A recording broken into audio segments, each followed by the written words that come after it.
Interviews continue here at Century Downs. Racing manager from Century Mile joining you once again, Matt Jukich. Special guest today is trainer driver ASHA, trainer driver rep as well, Nathan Sobey. Nathan, thanks for taking the time. Hey, no worries, man. Thanks for having me. So, kind of a newer face to the scene. We talked to Mike Hennessy, Dave Kelly, James Junk was kind of the younger generation here. You kind of got started in a different way than a lot of people have. How did you end up around the track there in 2009?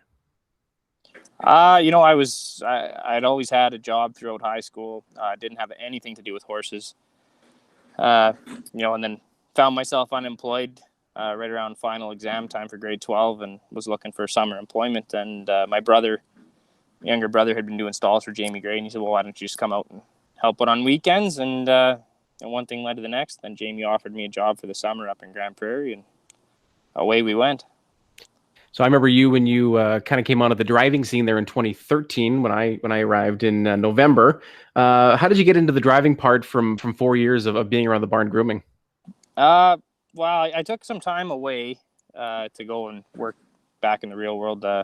My ex-fiance there, we were kind of more financially focused, and the money in racing game wasn't all that huge. But I got drawn back to the horses, and Jerry. I'd left Jamie Gray and started working for Jerry Houdon, and he kind of pushed me towards driving. He said, if you want to do it, you got to be around full time. And, one thing led to the next, and away we go. We start doing qualifiers and kind of jumped in with both feet. So here we are now. I remember trying to get a hold of you for some choices when you had them, and you were up climbing cell towers back in 2013. Yeah, no, it was a big change from, being 400 feet in the air, strapped on a little rope, tied to a big piece of steel in the air. And then I guess now I'm just riding on a little piece of steel behind some horses. 2014 comes around. You also take out your trainer's license. 36 starters, had 4 wins. Pretty good first year, actually. It takes a little while to kind of collect the right horse flesh to win some races. How did you feel making that jump into learning another thing? I mean, you went feet first into driving. That went well. Now you're training 2014 and you get 36 starts that year. It was always, I've never been focused on training. Obviously now, I've got full into the training game, operating a barn of my own. But back then I kind of wanted to just focus on driving and work for Jerry. But having a couple horses of my own was, it was nice, because then you always had something consistent to drive every week. And, those older horses, like at Wrangler High Tech, he taught me a ton being on the track. He was a very versatile old horse. I could put him on the front. I could come from the back. He's a nice project horse to fix up. And, now, when you're sitting behind one that you're training, I guess, now I have more insight for the trainers that I drive for too. I'm able to give them advice, things I can, you can feel when you're out there. Yeah. Changes I can suggest and, stuff like that. So your best couple of years, either in the sulky or training the last couple of years. 2019, big year for you. 92 wins, almost $600,000 in purse money that you took home. But not just success on the training or the driving side, the training side as well. 53 wins in 2018, 42 wins last year. Right around $300,000 banked both years. How did you get the right horses to go from the 4 winners all the way up to 40 and 50? Obviously it takes financial backing and support from some owners. I got lucky enough to where, I had a couple horses of my own, and then got contacted by a few people, Don Burn Stables at the time. They moved some very, some quality animals over, and Diane Bertrand, Robert Gillespie, they moved some quality horses my way too. So it kind of helped kickstart me.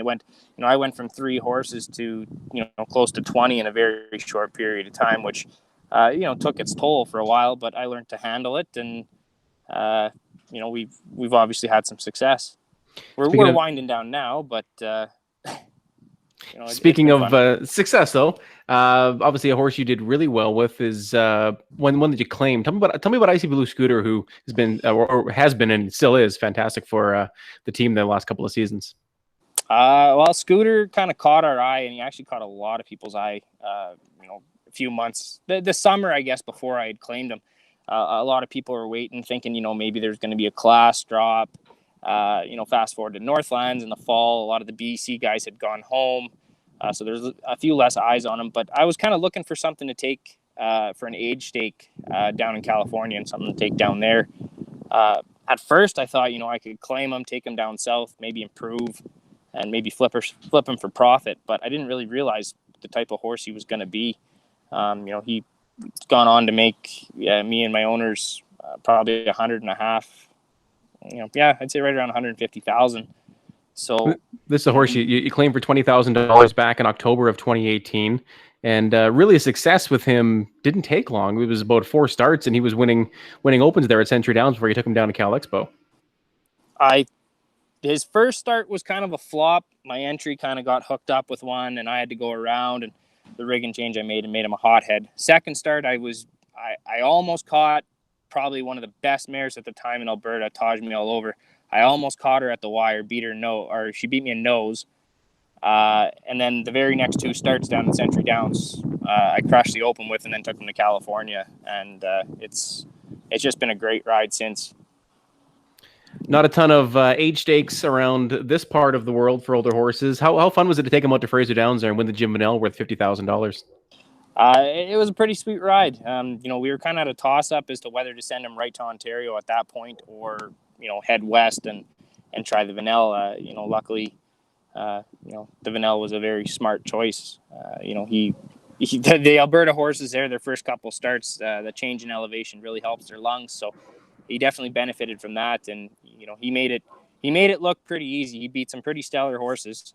So no, it was quite the experience. Yeah, because of the circumstances there, with it being an age stake and really having nothing else around, you're facing the best that Alberta's got. You got the best that BC's got, and probably one of his is obviously a signature win. But the fact that he did it so close at the track record, but was a huge accomplishment to take him out there and to show everybody what Icy Blue Scooter is. How is he done back east? Well, his first few starts, he was looking pretty good. He was in real tough when he got there. Right.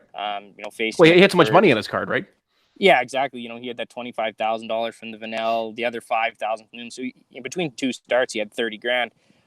Racing up against the preferred legs out there, those are wicked animals. And I'm not to take anything away from Scooter, but he's never faced the likes of those kind of horses. And he looked okay, pretty promising, qualified good the first couple times, raced good. And then COVID came, and I don't know what's going on with him now. He seems to be battling some health issues, maybe a little bit of confidence issues, getting his head kicked in a little bit by them tough horses. So, he's starting to, the money's off his card now. He's starting to drop classes, and, hopefully we can kind of get him back, get that confidence up, and start getting him to compete, You look at him before he left. He won an open here, wins the elimination, wins the final, come back to Alberta, wins another open. He was really on a tear. So I'm sure it was sad to see him go. And you got at least you got out there to drive him a couple times. Yeah, it's tough to lose a horse like that, right? One that he was my pride and joy, or he is my pride and joy. He's, I'm looking forward to getting out east and taking him back and having him around again. But it's always tough to lose a horse like that. He kind of makes it enjoyable at the barn, and then watching him have the success here and then head out there.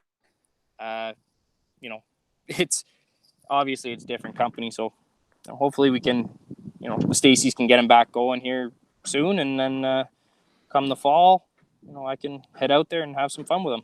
Well, I'm sure he'll bounce back. He's shown that he can do that after a couple starts there at Cal Expo. Then he came back up here and really righted the ship, and really wasn't off the board in about 15 straight starts. So Scooter's got a big heart, and 7 years old, still got lots of racing life left in him.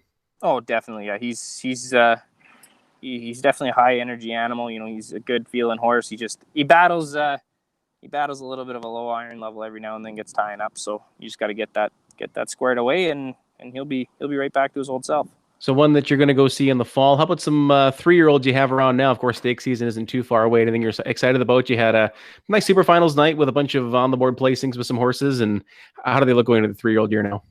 I'm actually quite high on, everything that I had as 2-year-olds seems to be coming back good as 3-year-olds. Little Blue Burner, Colt, Kurt, and Kathy Schmidt. Berger, he's transitioned from 2 to 3 well. He's kind of matured a little bit mentally. Still got a bit of that Blue Burner side in him, but he's definitely a speedy little bugger. West Coast Dragon, he's grown up. He might not. Those two might not be the top contenders because this year it might not be the most talented, speed laden bunch of 3-year-olds that we've seen here in a long time, but it's definitely a very rugged bunch. Like, I don't think there's any one standout. And then I've got Trip Hammer that I think plays in that elite group of 3-year-olds for this year, probably one of the top 5. He's come back good. We had him trained up in 58 over the deep track here before the COVID shut down, and we're just waiting till we have an idea as to when the stakes are going to start before we really start honing on him and getting him ready to go. Yeah, Trip Hammer, winner of a couple stakes last year, 11 starts, 2 wins, 2 seconds, 2 thirds. Really didn't do a whole lot wrong as a 2-year-old. No, he was definitely a late bloomer. Like, he was good right off the bat, but he just didn't have it mentally. And then towards the end of the year, that's when he started to piece it together that, he could actually compete and win races. And when he found that winner's circle, he was very tough to beat. We had some unfortunate traffic trouble there in the final, but whatever, that's racing. That's racing. Hopefully clear sailing for Trip Hammer this year and your other couple 3-year-olds. Best of luck, Mr. Sobey, the rest of the meet, and thanks for taking the time to talk to me. Right on, Matt. Thanks. All right, Nathan, take care. All right, you too.